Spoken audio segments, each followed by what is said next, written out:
Curriculum Night. It's a little bit different this year, so I thought I would put together kind of a virtual curriculum night to show you the classroom and show you basically what your child's walking into every day. So welcome. I'm sorry I can't see your faces, but at least you can see mine. And I'm just gonna do a little slideshow here, and I'm also going to give you a handout with all the information basically that I'm giving you, so you will have it to reference. Okay, so enjoy, and please feel free to Remind 101 me or email me or call me if you have any questions. Okay, thank you. Enjoy. So, like I said, welcome to Curriculum Night 2020. I am Mrs. Delija, your child's grade 8 teacher. And so, a little bit about me.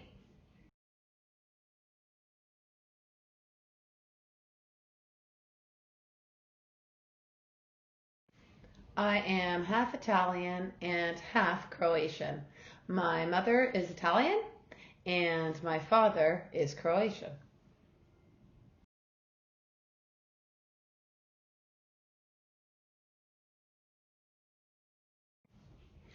I have been a teacher with the Halton Catholic District School Board for 16 years.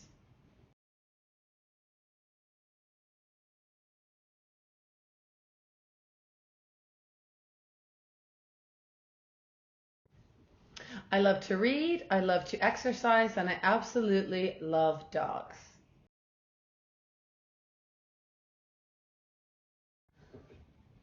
So here's a little bit about your child's learning environment and the new normal, otherwise known as Mrs. Delija's COVID-13. Number 1, self-screening and symptoms. Parents and students are asked to self-screen at home before leaving each day. If you feel your child is unwell, please keep them home from school. Students who are already at school and exhibit symptoms of COVID will be separated from the group until they are able to go home. Number 2, hand hygiene. Students have been trained on proper hand washing techniques. Believe it or not, even in grade 8, they have been taught. Breaks are allotted for hand washing and sanitizing. Hand sanitizer and antibacterial soap is available in all classrooms and throughout the school. And students wash their hands upon entering the classroom, after recesses, after lunch, after washroom use, and before and after eating. Number 3, our classroom. Our classroom, as well as other classrooms, has increased ventilation. I open windows when weather permits, although it is getting colder, and we have regular inspections of the classroom to make sure they are safe. Our desks and our tables are physically distanced, and they're all facing in the same direction. We have no carpets or soft furniture, porous materials. Mobile fans and space heaters are also not permitted in the classroom. Number 4, the famous masks. Masks are required indoors for all grades. Masks are worn by all staff. That's me, the educational assistants, the principal, any teachers in the school. Classes will be held outside as much as possible, weather permitting, although with the weather getting colder, that's becoming less and less possible. However, there are mask breaks that are permitted indoors when everyone is seated at their own desks and when given permission. When students are not seated or are in close proximity to one another, they must don their mask. Number 5, cohorts and staggered recesses. Students stay with the same group or class for the duration of the day. No Rosary. This includes lunch, recesses, and class instruction time. At recess, there are designated zones in the yard for each cohort, and students are no longer permitted to leave the property during the lunch hour, at least by themselves. They can leave with you, and they can sign back in. However, they cannot leave the premises for lunch by themselves. Number 6, water fountains. There are no water fountains this year. However, there are several bottle filling stations throughout the school. So students are strongly encouraged to bring a refillable water bottle so they can hydrate throughout the day. That's very important. Number 7, transportation. Bus transportation is still provided with enhanced health and safety measures. Self-screening for bus drivers. Everyone on the bus must don a mask. Physical distancing through assigned seating. enhanced cleaning and disinfection protocols, and biking and/or walking is encouraged when possible. Number 8, special education. Students with special education needs continue to be supported by their homeroom teachers, that's me, their CERTs, their special education resource teachers, and support staff as per their individual education plan or their IEP. Number 9, no lockers. There are no lockers this year to minimize movement and physical contact. All belongings are kept in the student's desk or bag in the classroom. We keep the bags at the back of our seats and everything else is in our desks. Number 10, mental health. Mental health supports have been put into place for students, staff, and families. That's in a toolkit. The Halton Catholic District School Board social workers can also be accessed on YouTube, and that is in the handout that I provided. I will work regularly on mindfulness every day to reduce anxiety in the classroom. That includes things like meditation and breathing exercises. And finally, Mrs. Nelson, our amazing child and youth counselor, is available for all students and for some students who wish to speak to her one-on-one. Phys ed and athletics, number 11. The gymnasium and the equipment is disinfected between each class. Whenever possible, phys ed classes will be held outdoors, which is in fact what has been happening up until now. We're going to start volleyball next week, so we'll start you being a little bit more indoors. Because change rooms are off limits, there's no change of clothes necessary, so all you need is running shoes. Indoor athletic teams and sports have been canceled until further notice, unfortunately, so far. Number 12, large gatherings. Large groupings like assemblies, masses, etc. will be held virtually or separated into smaller cohorts. So this includes things like our Remembrance Day liturgy, which will take place within the next coming weeks. The Faithful Fury. Social justice and the Faithful Fury will take place within our grade 8 cohorts or classes only. So essentially the Faithful Fury will be all of the grade 8s this year. Orange Shirt Day took place in September and the Terry Fox Marathon of Hope took place on October 8th. And those were our first social justice initiatives. We are currently promoting We Scare Hunger for the entire month of October. So that covers my COVID-13, basically the 13 most important things I think you need to know. I think it's very important that students develop self-reliance, critical thinking, creativity, reinvention, and resilience. I think this is very important, especially at a time like this, and I'm going to help them do so this year. How will I help to teach your child these skills? I intend to create, I think I have already, created a warm and welcoming environment. My emphasis will be kindness, empathy, and friendship in a time when closeness is not necessarily revered. My goal is to create normalcy and routine in a time where that is not very prevalent in our world. And so I know because we are not together literally, I say any questions, but I invite you to ask me questions via Remind 101, through email, or please give me a call at the school if you have any questions about COVID or about your child's classroom. I am going to move on to other things, and if you have any questions about those things as well, I invite you to ask me as well, please. So the next thing I wanted to talk to you about is our new math curriculum. We have a new math curriculum, as many of you know, this year, which was implemented by our Ontario government, and it is a pretty awesome curriculum that I'm excited to tell you about. The reasoning for this change is to improve student performance, to help solve problems in everyday life, and to increase their future employability. There are many differences to the math curriculum this year, but there are three main differences that I wanted to point out. Number one, there are 6 strands instead of 5, and these strands include social emotional learning, skills, mathematical processes, and financial literacy. Number 2, report cards. There will be 1 overall mark in mathematics that reflects the learning across all the strands. So in the past, you may remember you receive 4 or 5 marks for math. Now you're only going to receive 1 overall one that reflects all the strands, which makes it a little simpler. And finally, there will be a new focus on fundamental math skills like multiplication tables and things like that.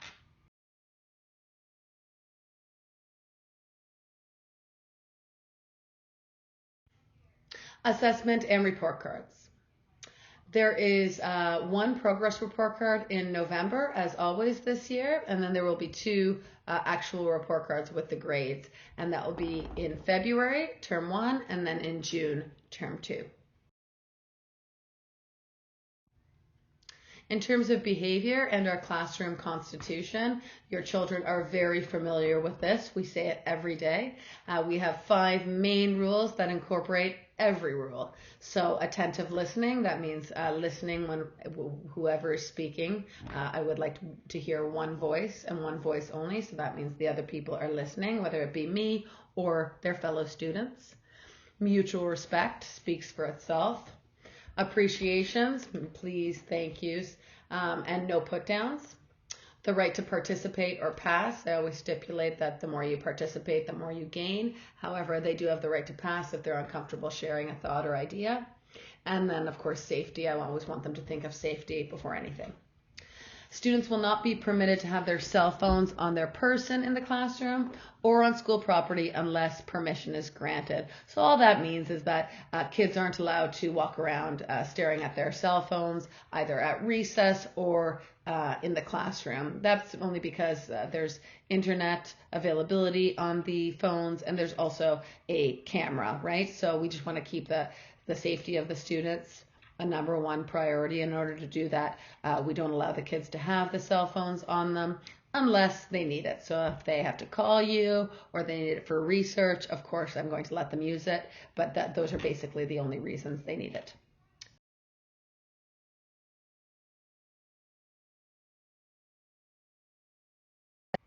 Communication and Remind 101 and email. I think communication is probably the most important thing between us as teachers and parents and me as a teacher and student. So I really want to keep the lines of communication open with you, the parent. So the first way I do that is through Remind 101, which is an app. So if you have not received a Remind 101 invite from me, please download the app and text at Mrs. Delia's, that's with an S at the end, to 289-803-3820. Or you can also follow this link to join. I've put that in the handout, and so you can just click on that. You can also email me. Again, you can click on that in the handout I sent you. You can phone the school if you prefer a good old-fashioned phone call at 905-634-3609. My planning time runs from 12:35 to 1:15 p.m. every day, so I should be available to speak during that time, or you can call me anytime after school. I'm usually there for at least an hour, so I should be there until just after 4 if you call me between 3 and 4. Finally, if you want to set up an in-person talk, you can. You can also book a time to talk to me directly through Remind 101, email, or a phone call to the school. I will try to make myself as available as possible for you. Teachers. So teachers teach all their homeroom class, all the subjects, with the following exceptions. So I'm basically teaching your child everything except for French, which is taught by Mr. Yera, and music, which is taught by a new teacher and his name is Mr. Y. D2L, or Desire to Learn, is our online learning platform. Students should log on to Desire to Learn using their Office 365 username and password. We have already done that as a class, so they know how. In the event that we are unable to come to school, there will be live virtual learning taking place there. There is a link in the handout that I gave you. You just click on that and your child should be able to get right to it, and they just use their own username and password to log on to that. Devices. Students are welcome and encouraged to bring their own devices to school on a daily basis in order to complete tasks such as note-taking, research, group work, presentations, etc. So those are things like laptops or iPads or tablets. They're more than welcome to use those to help them with their learning. So as mentioned before, our grade 8 social justice and the faithful fury is very important to me. It's very close to my heart. I've included a handout in your package. It's the very last handout. I'm just going to read it to you. And if you have any questions, please feel free to ask me. This is a big part of our religion program this year. And I think it's particularly important, seeing as the grade 8s just were confirmed last year in grade 7. It's very important to continue their faith. Social justice in action.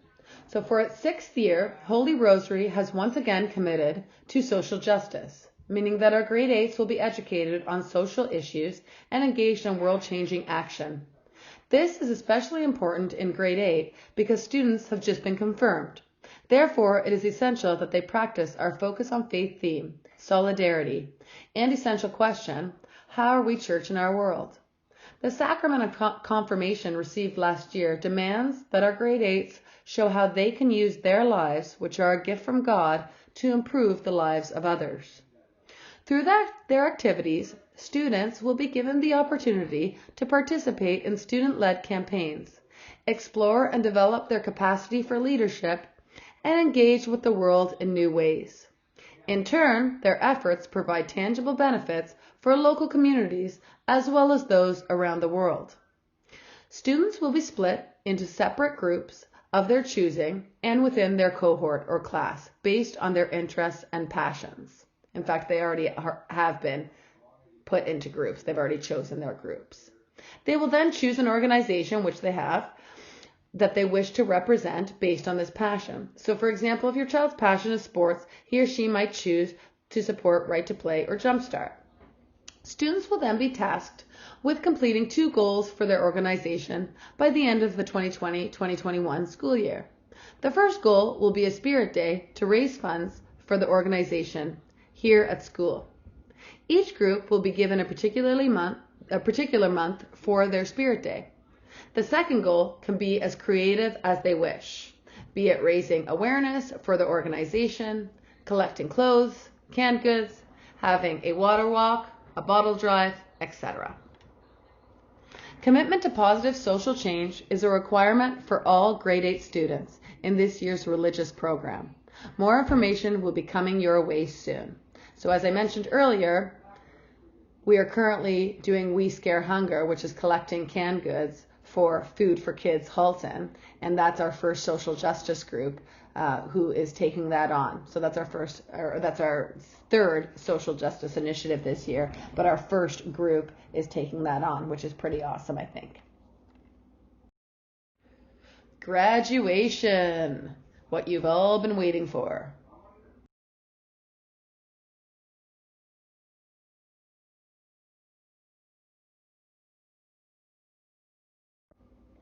Our grade 8 graduation, I know it's a long way off, but students and parents are already asking questions about it, and I don't blame you. It's an exciting year and it's an exciting time.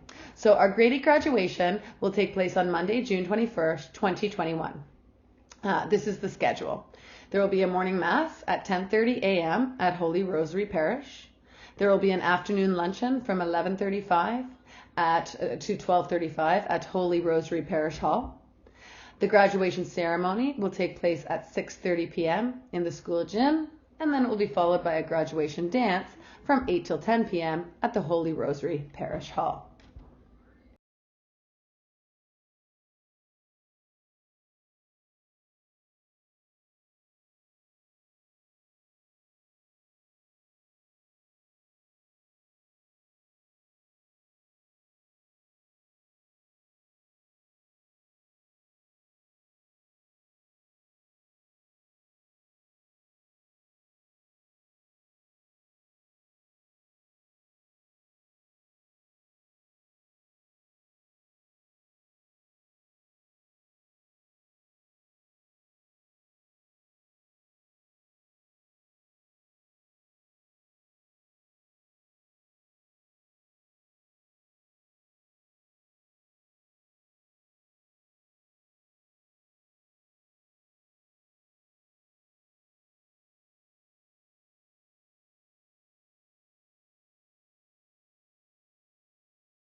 And so I thank you. That is it for me. I'm dropping my mic. I'm certain that you are tired of listening to my voice by now. So I will just invite you to ask any questions via Remind 101. You may also email me, or if you wish to call me at the school, I'm more than happy to take your phone call with any questions. Thank you so much for spending this time with me and showing this keen interest in your child's education. And I'm looking forward to an awesome year this year. Thank you so much again. Bye-bye.